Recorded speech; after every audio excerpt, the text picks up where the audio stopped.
श्रीमद् भगवद गीता हमें जीवन का वास्तविक ज्ञान प्रदान करती है। आज हम अध्याय 13 के श्लोक 21 को समझेंगे, जिसमें भगवान श्री कृष्ण हमें बताते हैं कि कैसे जीव पुरुष प्रकृति के गुणों का भोक्ता बनता है और इन्हीं गुणों के कारण उसका जन्म विभिन्न योनियों में होता है। आइए पहले इस श्लोक का पाठ करें।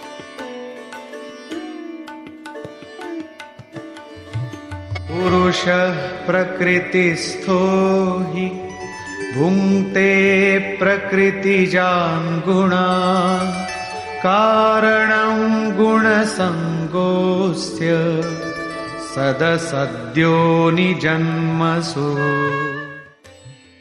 प्रकृति में स्थित पुरुष यानी जीव ही प्रकृतिजन्य गुणों का भोक्ता बनता है और गुणों का संग ही इसके ऊंच नीच योनियों में जन्म लेने का कारण बनता है।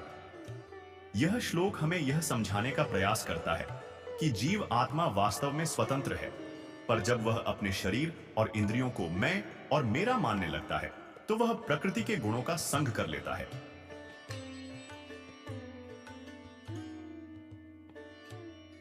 पहला, सत्वगुण। अगर जीव सत्वगुण के संग में रहता है तो वह शुद्ध और पुण्य कर्मों में प्रवृत्त होता है और श्रेष्ठ योनियों में जन्म पाता है। दूसरा, रजगुण। रजोगुण का संग करने से मनुष्य सांसारिक इच्छाओं और कर्मों में लिप्त होता है, जिससे उसे सुख और दुख दोनों का अनुभव होता है। तीन, तमगुण।